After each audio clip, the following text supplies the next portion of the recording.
guys, I'm Rebecca's sister, and today we are going to make some pepper shrimp, some West Indian pepper shrimp. To do that, you're going to need some shrimp. I'm using jumbo deveined shrimp because I am lazy and I don't want to have to devein them myself. But you can really use any kind of shrimp. So even if you wanted to use smaller shrimp, you can totally do that as well. I'm also, and I'm using 1 pack of that just to give you an idea. I'm also going to need 1 Scotch bonnet pepper. I like the Scotch bonnet just because it gives it a very nice kick, but you're free to use any kind of pepper really, but this is the one that you would traditionally use. Typically, I would also use some green onions, but Rebecca did not remember to pick that up. So we're going to use just a regular old onion, just a small one, and we're going to use the entire onion. And then we're going to use 1 bell pepper. It doesn't really matter what color you pick. I just wanted to use the red because my Scotch bonnet is orange, so just to give it some color, some different color. And then you're also going to need some black pepper and some salt. The first thing you want to do is to actually cut up your vegetables and get that all ready. So that's what I'm going to get started with first, and then I'm going to actually get going with my shrimp. Okay, so I'm cutting my peppers here, and typically I cut them about this big.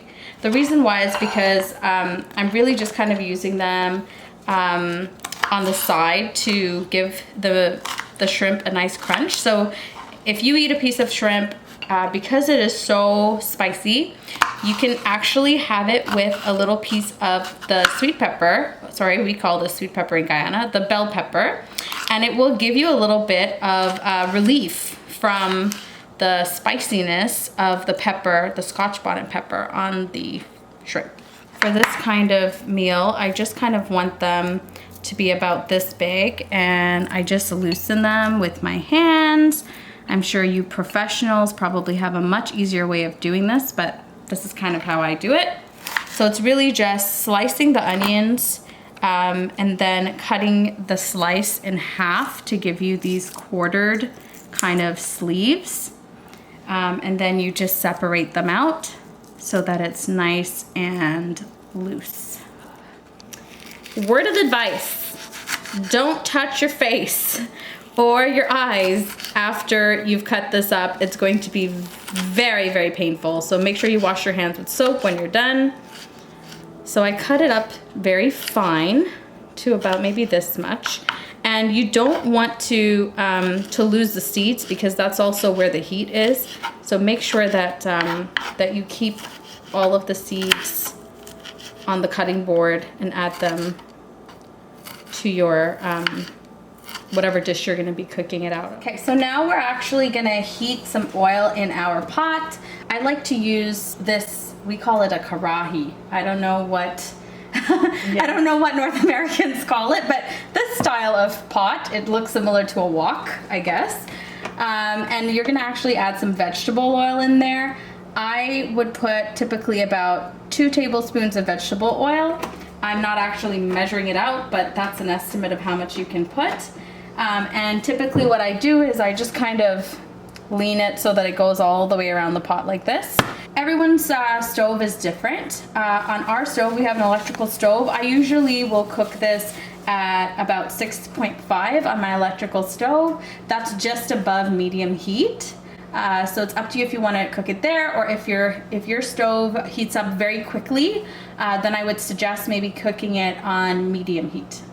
So you're gonna let that heat up, and in the meantime, you're gonna go get your shrimp, and you're gonna season your shrimp and get it ready for frying. I'm going to use salt and black pepper. And then once I actually mix that in, I'm going to toss some cornstarch on top of it. You could do about 2 tablespoons of cornstarch. Typically, depending on the amount of shrimp that you have, you could also eyeball it and just kind of make sure that you add enough cornstarch to coat all of your shrimp. So if you see that once you add the cornstarch, based on the amount of shrimp that you've put in, there's still big chunks of the shrimp that's without coating, then you want to add a little bit more cornstarch. Black pepper, again, you just put it to taste. Do it from a distance. And then also salt to taste. So everyone's taste buds are different. I added probably a couple of teaspoons there, and I'm gonna mix it up together with my spoon until I see that all of the shrimp looks like it's covered with those little specks of black pepper. Now that I've done that, I'm actually gonna add my cornstarch. Any brand of cornstarch I think should be fine. I'm using just the Great Value Walmart brand and it works just fine. So I put about that much and I'm gonna mix it up now.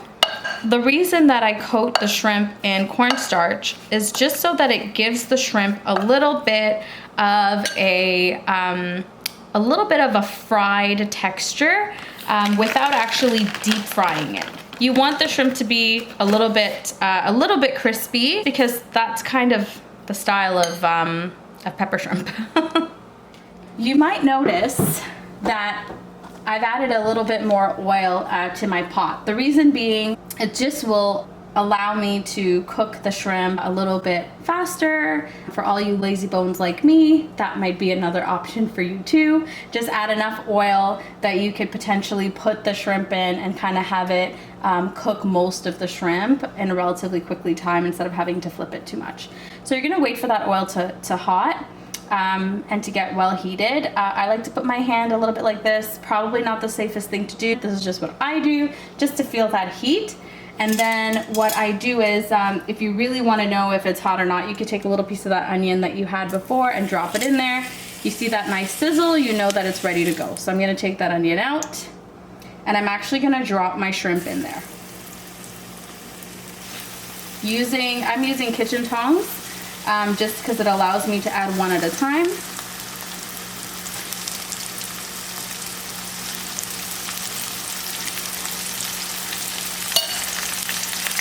Now you're going to want a way to kind of drain the shrimp once it comes out of being fried.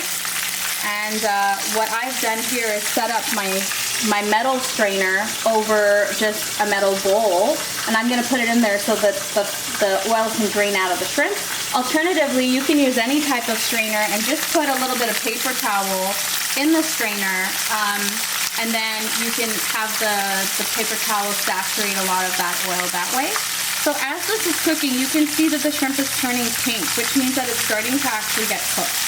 I would say cook it about a minute or so and then flip it. See how I flipped this one and you can see that it kind of looks white on the top? That means that, you know, you could cook it a little bit longer on the bottom. I just wanted you to show you how you would know.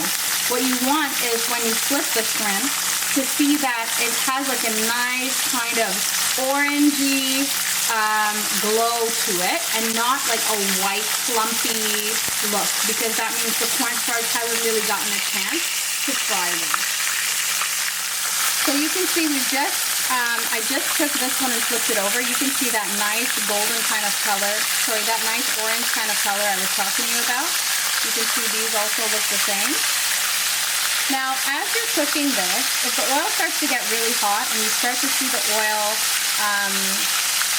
the word that we would say is pitching. I'm not sure if there's a better Canadian term for that. But if you see the oil splattering, there you go, splattering up, then just lower your heat a little bit, and that should actually take care of that problem. So you can see all of our shrimp has a really nice orangey glow to it. So you just want to flip it over and cook the other side. Now, because the oil is so deep, majority of the shrimp on the top and most of the sides have already cooked. So now when I flip it over, I don't need to leave it for a lengthy period of time. So I would just estimate a couple of seconds. We've had it going now. I'm not really sure how long, but I would estimate and check my shrimp typically by just lifting it up to make sure that I see that nice color on the other side too. So for example, you can see this one has a nice color. Then you would just bring it over to wherever it is you're putting it into. So I'll put it in there. Sometimes when you're frying the shrimp, you'll find that some of the cornstarch will come off onto your tongs. You don't want that to be on there when you put the next batch of shrimp in, because it's actually going to stick onto the cornstarch. So typically what I do is I just take a little piece of paper towel and just wipe that off. So we put the last 4 shrimp in there and we're gonna let that cook a little bit. Same technique as the first time around. And you can see my other shrimp is in here.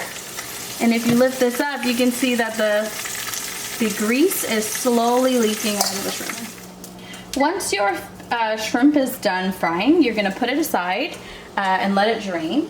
And then what you want to do is to get your other pan ready. I typically will just use a frying pan. You can use any type of skillet. And then you're going to add a little bit of oil and then add your onions and your veggies in there. About 2 tablespoons of oil. I'm just using vegetable oil. You can use olive oil, but vegetable oil will really give you the taste that you're looking for, so I'd recommend using that.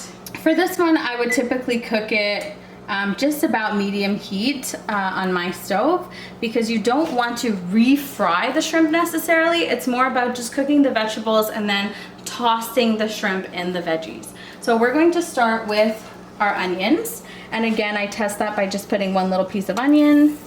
It has a nice sizzle. So I'm gonna add all the onions. And then I'm gonna go ahead and I'm going to add my peppers, because that takes a minute to cook. What I want to do is to just cook the peppers so they're a little tender, but not necessarily super soft, because you want it to have a nice crunch. I won't give you a cooking time for how long this should cook. Really, I would say just kind of poke at the bell peppers so that you see how tender they are, and do them to your desired tenderness. This is the Scotch bonnet that we chopped up earlier. We're just gonna put that in there. Mix that around so that it is evenly distributed. So it started smoking a bit because the oil is getting very hot. I don't want things to burn, so I just lowered my heat. You do the same. I'm happy with where my veggies are, so I'm gonna drop that shrimp in there. And I'm actually now going to mix everything together so that the peppers are mixing with the shrimp. And at this point, I can turn my heat off and just have it actually sitting on the burner still, and really mix it into the. And that's it, folks. Pepper shrimp. Really good. If you enjoyed the recipe that we did today and you want to see more like it and some good old-fashioned family-style cooking, then don't forget to hit subscribe, and also follow my sister's account on Instagram and on YouTube. It's Rebecca's Cookup. Don't forget it.